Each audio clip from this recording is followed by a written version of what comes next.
재교정 관련된 사례를 같이 살펴보도록 하겠습니다. 이분 같은 경우는 당시에 23세 여자 환자분인데 이분도 다른 치과에서 발치를 동반한 교정 치료를 받은 거예요. 교정 치료가 다 끝난 상태인데 너무 마음에 안 든다 그래서 저를 찾아왔어요. 그래서 제가 입안 상태를 봤죠. 일단 교정 치료가 다 끝났는데 치아별이 앞쪽에서 틀어져 있는 상태가 확인됐고요. 특히 큰 어금니랑 작은 어금니들이 안쪽으로 쑥 들어가 있더라고요. 옆에서 봤을 때는 치아가 굉장히 많이 전방 경사되어 있는 걸 확인할 수 있었어요. 보통 돌출 교정을 하고 나면 이렇게 많이 뻗어져 있지는 않은데 그래서 치아가 돌출되어 있는 걸 확인할 수 있었죠. 그리고 이제 위에 치아별인데 안쪽에 고정식 유지장치를 부착하고 있는 것들이 다 끊어져 있었습니다. 그래서 이걸 봤을 때는 이분이 유지장치 관리도 되게 못했다는 걸 알 수 있겠죠. 오른쪽 위에 큰 어금니와 작은 어금니가 안쪽으로 많이 들어와 있어서 제대로 된 교합을 갖지 못한 상황이었습니다. 이제 이 유지장치를 다 철거하고 교정 치료를 다시 진행하기로 해서 저희가 이제 평가를 했고 치료 목표를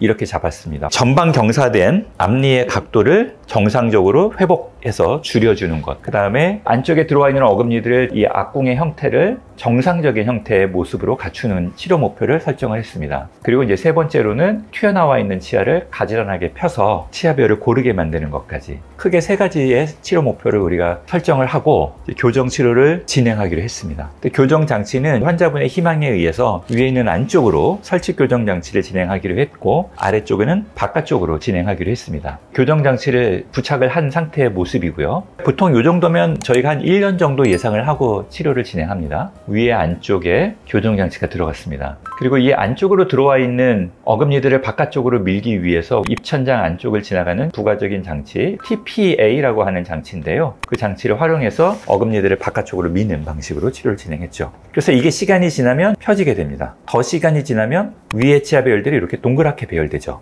그래서 이제 옆에서 봤을 때는 전방 경사되어 있던 치아가 개선되는 걸 확인할 수 있죠. 그래서 끝날 때는 이렇게 만들고 끝냈습니다. 입이 이렇게 나왔던 부분들이 교정 치료 후에 입이 들어가게 되면서 훨씬 자연스러운 모습을 갖게 됐던 걸 이제 알 수 있습니다.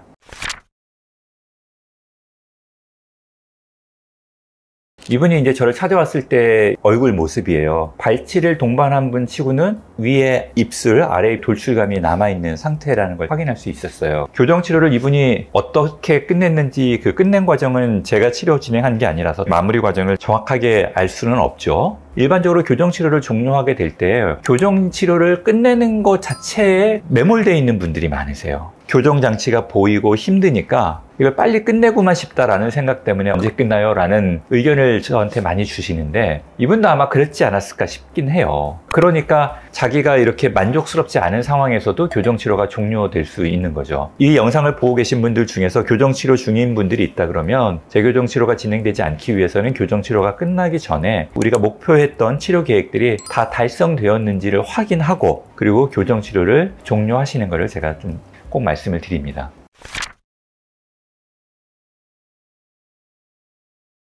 이분의 경우에 상태가 더 이렇게 악화됐던 데에는 여러 가지 요인이 있겠지만 환자분이 사후 유지 관리를 잘 못한 것도 굉장히 큰 요인이라고 저는 생각합니다. 재교정 치료를 받지 않기 위해서는 교정 치료가 끝나고 난 이후에 사후 유지 관리가 정말 중요하다는 말씀을 제가 꼭 드립니다. 안쪽에 붙여놓은 고정식 유지장치가 있다 그러면 그게 끊어지거나 떨어지지 않도록 여러분들이 식사할 때 좀 조심하셔야 되고요. 또 착탈식 유지장치를 가지고 계신 분이라 그러면 과에서 권고받은 대로 착용 시간을 잘 지켜주시는 걸 제가 다시 한번 당부드리겠습니다.